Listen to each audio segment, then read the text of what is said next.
of the human angle. Some people actually argue that getting financially organized is similar to having or living a healthy lifestyle. We all know what it takes to stay healthy: eating right, regular exercise, and even avoiding stress.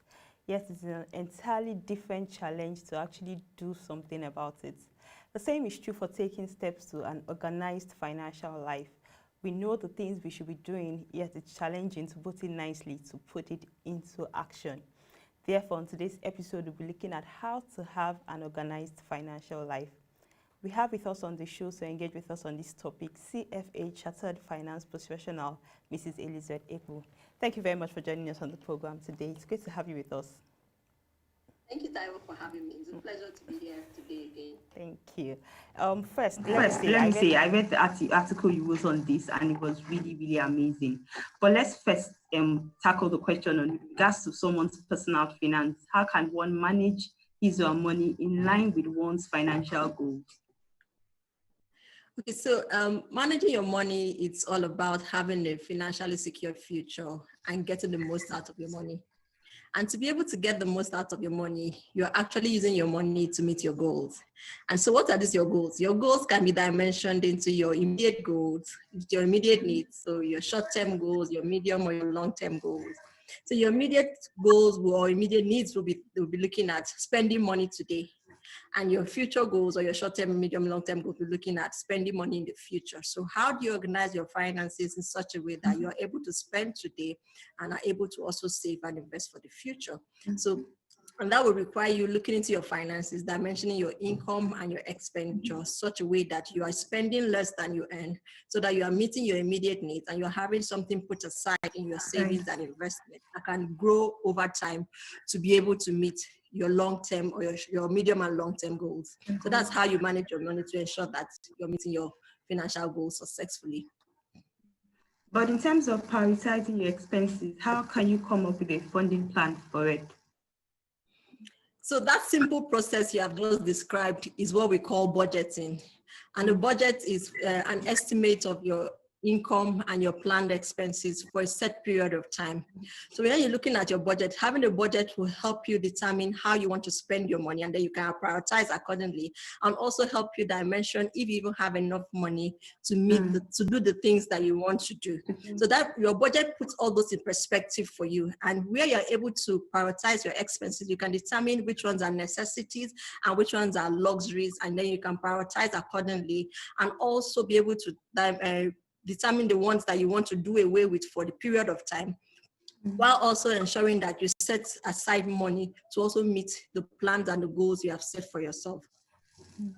Okay, so the truth is we all encounter hitches when living out our budgets. I mean, you can budget for something and then the money goes somewhere. But then how do you then realign your priorities and expectations when you encounter these hitches?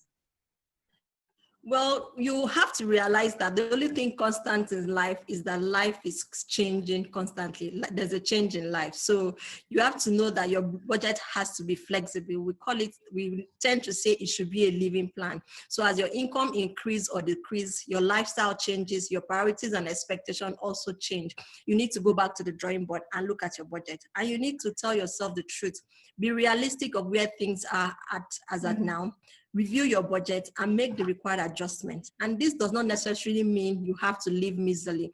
It just means looking at your budget, seeing the areas where you can defer expenses or reduce your certain expenses so that you can adjust to the current situation and be able to also achieve your long-term goals that you have planned for yourself.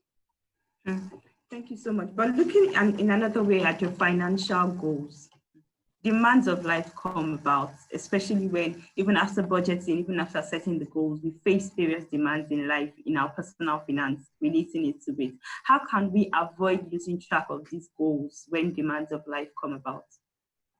So one of the things I like to tell people is that you need to write down your goals. And I'll make reference to this Bible here, where the Bible says, write down the vision, make it plain, that they may see, that those that see will run it. So you need to write down your goals. But beyond writing your goals, beyond having a budget, beyond coming up with the plan for it, you have to make a commitment to yourself that you want to stick to this plan. You want to stick to this budget. So you have to track your budget. You have to have milestones that you have set for yourself that you want to achieve over time. You have to also come up with a schedule. So what does a schedule mean? You have to schedule time within the week, within the month, within the quarter, within the year, to continually take time out to sit down with your finances and either tracking your income or expenditure, realigning your goals properly, or even reviewing where you have made progress or where you haven't made progress to make the necessary adjustments. So those are the things that you need to do. You need to have a schedule. You need to be committed to it. And you need to ensure that you are doing things properly. I like to say, have time, we call it a date out with your finances. So sit down have a time out with your finances from time to time to actually sit down and look at things properly and determine where you need to make adjustments accordingly. The important thing is to have a balance in all these things. Wow. Okay, I would like us to go a little bit into your article. There was an interesting introduction in it where you mentioned about conversations concerning finances between couples. How can one generate those conversations as couples, as a family, in the personal finances?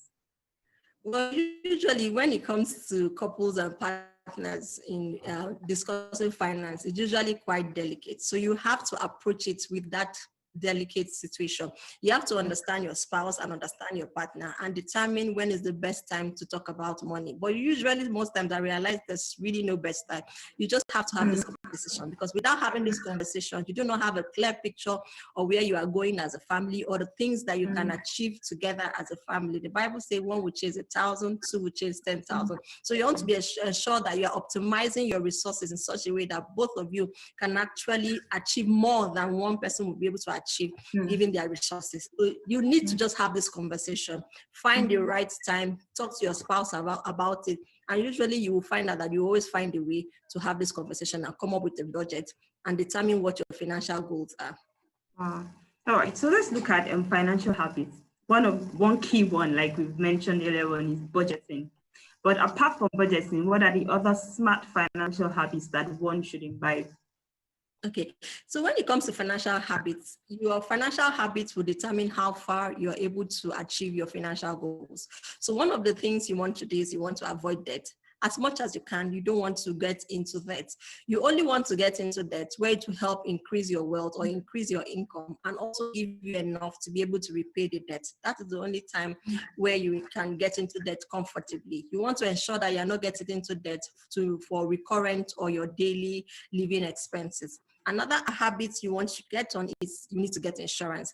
Insurance in Nigeria is not very popular, but it's very important because there are some risks that you can transfer. You don't need to bear some of these risks. You can transfer for a fee to a third party, and you are able to realign or optimize your financial life successfully. For example, car insurance, very important. You need to get your car insurance. I need to also understand what you're getting. So some people have the third party insurance, but really don't understand the value of the third party insurance that they have. And when they have an issue, they pay out of pocket. But you have already paid for an insurance because it's compulsory to have a third party insurance in Nigeria. So you need to understand the value of what you have. And you need to also be sure that you're taking advantage of it. So things like property insurance, medical insurance, people fall sick from time to time. There's no need why you have to pay out of pocket every time you fall sick. You can get an insurance, and in such for a small fee, and in such a situation, the insurance payout may be very large that will not put a dent in your pocket. Another thing I usually tell people is learn to separate your finance. So avoid commingling of funds. This is usually applicable for businesses and also those who manage their family finance themselves. So someone like me, I'm in charge of the family finance. I'm responsible for the shopping. I'm responsible for all the things that we do from my money, the family money together. And then I'm not even sure when I'm spending out of what. It became difficult to even transparently account of what you have used and what you haven't used. So what I've tried to do is separate them. And by that way, I'm able to have a more financially organized life. All so right. those are some of the financial habits we need work to with buy insurance, and then even avoiding communal mingling, like you mentioned in the article, but also you also spoke about being strategic in shopping. Myself, shopping is something that this is actually also very interesting for me. So how exactly can we be very strategic in shopping and keep our expenditures at a minimum?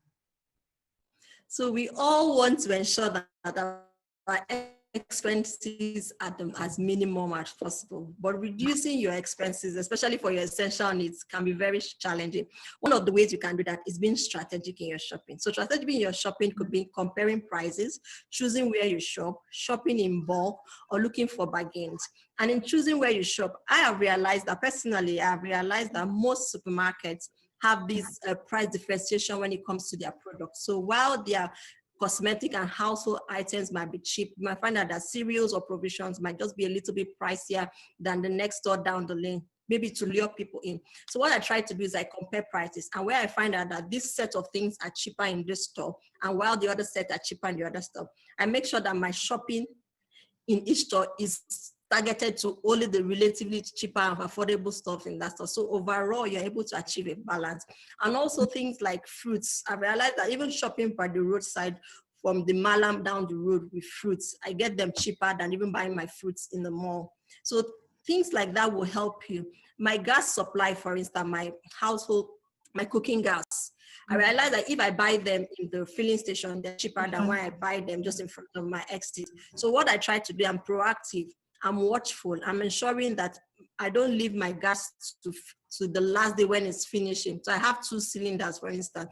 I make sure that one is always kept filled to ensure that I'm not pressed for time. So I easily just go and buy it at the gate where it's more expensive. So I'm able to proactively do my shopping ahead of time to ensure that I'm taking advantage of all the low prices in the various supermarkets or in the various malls where I shop. That's that's very strategic, being very strategic in your shopping. You mentioned the need to actually separate our personal finances from either the business or the home finance. How exactly can one keep this accounts in personal finance separate, their personal account separate from either their business or their home finance? So when you're talking about business owners, it's very important because if you do not separate your business finance from your personal finance, things can get convoluted really fast. So you have reconciliation issues, you have tax issues, so you end up paying double taxation if care is not taken. So what you want to do is separate. For a business person, you may want to put yourself on a salary such that there's something that's coming to you at the end of the month and you are able to keep that for your personal needs while the money for the business is used specifically for the business. This might even mean maintaining more than one bank account. On the home side, the same thing. This might also mean maintaining more than one bank account. Even nowadays, we even have banks that give what we call utility cards, where you can move money from your account to your utility card, and your utility card is for your living expenses. So you are sure that your money is separate, and the money in your utility card is targeted towards managing and running the home, while the money in your account, you can then use it to save and invest for your own personal needs. That's where there's transparency, there's accountability, and you're sure that you're sticking to your budget. One thing you also mentioned in your article was the need to have an emergency fund. So I'd like to ask, just as you've said, having different accounts for different purposes, separating your personal finance, what kind of account should you have exactly for your emergency fund?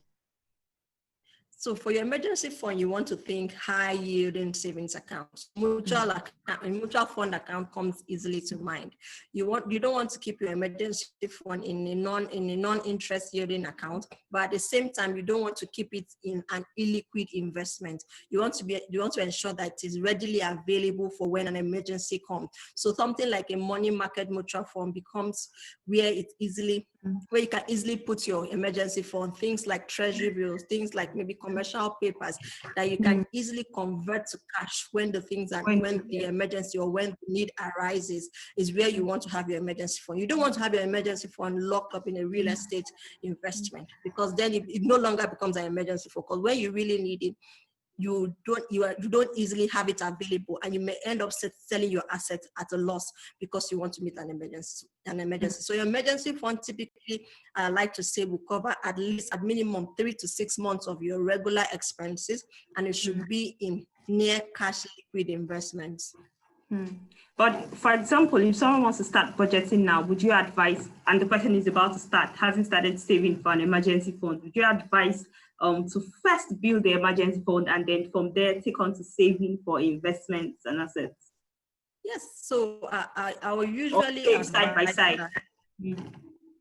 So it depends on how much you really have, and it depends on what and targets you have set for yourself. Everybody's situation is different. So I already have some funds that have been set aside, and you just need to bump it up a little to be able to have an emergency fund. Some will be starting out from the scratch. But one thing you want to have is build an emergency fund first. And over time, you might increase your emergency fund while you are doing other form of investments from time to time. So as your income increases, the both sides, your investment and your emergency fund might be increasing side by side, depending on how you are able to manage it and the discipline you have set for yourself. But everybody's situation is necessary. But most importantly, you want to start saving your emergency fund first and then gradually move to saving to build up more risky investments. Thank you so much, Ms. Elizabeth. But in wrapping up, I'd just like you to touch more on insurance. So we have seen, even like I think about last week, there was a gas explosion in a Taiwo estate. And you mentioned also in your article the fact that there was a friend you had that a car got burnt, and then thank God for insurance, at least it was covered to an extent. What exactly is the importance of insurance, and what are the key insurance types that people need to go into? So insurance is about transferring risks. So you see, when you come to businesses, people like to talk about the enterprise risks and being able to either keep your risk or transfer your risks to somebody else. So insurance is the means of transferring those risks. There's some risks that you may want to keep for yourself, but there are some risks that you don't really need to keep for yourself. You can transfer the burden of that risk to somebody else for a fee, and insurance is one of such methods. So things like car insurance, we drive on the road every day. Sometimes not out of your own carelessness, the car behind you or somebody is drunk or anything, any road mishap can happen and your car is in serious issue. And all of a sudden you are faced with this sudden costs that you did not anticipate or you did not plan for. So having an insurance, you don't dip in your emergency fund in such a situation. You just need to call up your insurance company and they will take the claim up and pay for the claim. Things like property insurance, people don't know that you can, if you have valuable assets have cost you good money, there's no reason why you should leave those assets uninsured. You can take out insurance policy on such an asset, and in case of fire or in case of theft, the insurance company can step in and reduce the loss for you. Also, fire insurance for your building. So for homeowners, we have seen situations where out of carelessness, out of wrong mistakes.